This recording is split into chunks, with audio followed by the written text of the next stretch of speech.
On va voir ce que l'on entend par le parcours en largeur des sommets d'un graphe à partir d'un sommet départ fixé du graphe.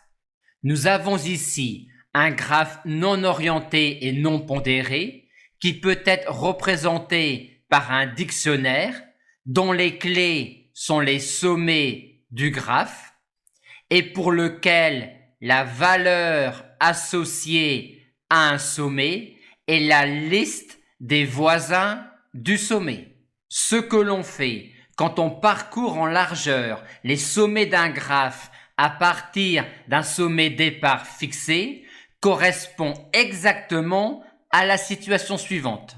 Imaginons qu'une alerte ait été transmise au sommet départ du graphe et que quand un sommet donne l'alerte, ses voisins, quand ils n'ont pas déjà été alertés, reçoivent l'alerte une seconde plus tard. On va alors observer au fur et à mesure les sommets qui transmettent l'alerte, les sommets qui sont alertés, le temps mis pour être alertés et par qui ils sont alertés.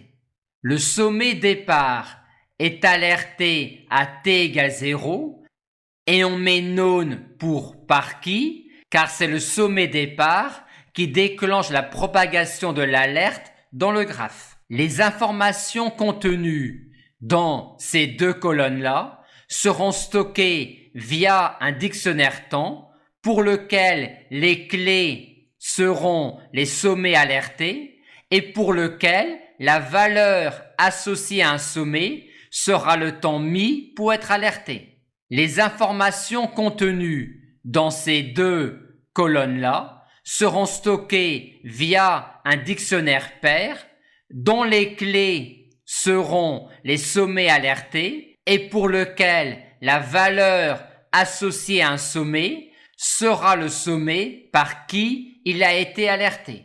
Initialement, les contenus des dictionnaires temps et pair seront ceux-là. On aura également dans le programme une variable rouge qui référencera au fur et à mesure le sommet qui transmet l'alerte. Démarrons le processus. Le premier sommet qui transmet l'alerte est le sommet départ D. Chacun de ses voisins est alors alerté à t égale 1 par le sommet départ et on actualise en conséquence les dictionnaires temps et pair et on fait cela pour chaque voisin du sommet départ. Quel va être maintenant le sommet qui transmet l'alerte?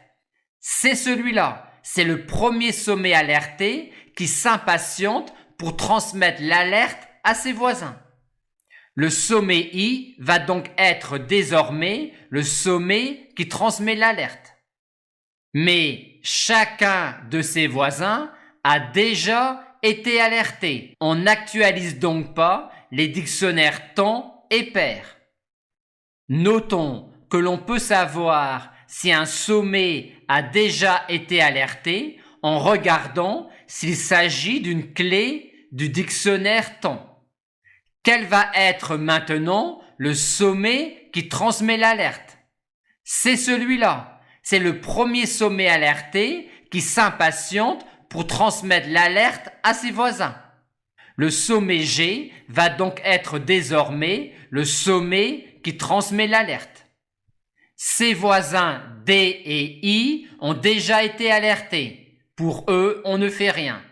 Par contre, son voisin B n'a pas été alerté. Il va donc l'alerter et on va donc actualiser en conséquence les dictionnaires temps et pair. Et de même pour son voisin J. Notons que le temps mis pour être alerté pour un sommet est 1 de plus que le temps mis pour être alerté pour le sommet qui transmet l'alerte à ce sommet. Arrivé là, on se rend compte que l'on fait à chaque fois la même chose. Et que fait-on lors de chaque tour de boucle? On commence par prendre le sommet qui va transmettre l'alerte. À chaque fois, c'est le premier sommet alerté qui s'impatiente pour transmettre l'alerte à ses voisins. Et une fois pris ce sommet, on actualise le sommet référencé par rouge. On parcourt ensuite les voisins du sommet rouge et pour chaque voisin du sommet rouge, s'il n'a pas déjà été visité, le sommet rouge lui transmet l'alerte et on actualise en conséquence les dictionnaires temps et pair. On aura donc une architecture de la programmation du parcours en largeur d'un graphe à partir d'un sommet départ qui ressemblera à cela. Le problème qui nous reste à régler est le suivant. Comment va-t-on, au début de chaque tour de boucle, mettre en place la construction du sommet rouge qui va transmettre l'alerte à ses voisins? On se rend compte qu'à chaque fois, on extrait le sommet rouge d'une sorte de file d'attente. On aurait ici le bas de la file d'attente et ici le haut de la file d'attente.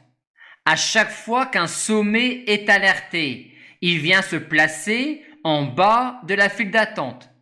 Et la file d'attente se vide par le haut au début de chaque tour de boucle pour nous donner au début de chaque tour de boucle le sommet qui va transmettre l'alerte.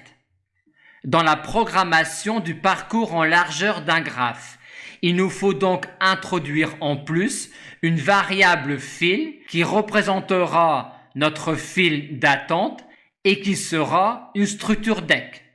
Elle se remplira par le bas par les sommets successivement visités et elle se videra par le haut au début de chaque tour de boucle pour nous donner le sommet rouge qui transmet l'alerte lors de ce tour de boucle. Au début, avant le premier tour de boucle, la file d'attente ne contiendra que le sommet départ. On a donc ici la situation avant de démarrer le premier tour de boucle. On a ici ce que l'on effectuera lors de chaque tour de boucle. Et on effectuera des tours de boucle tant qu'il y aura dans la file d'attente des sommets qui attendent pour alerter leurs voisins.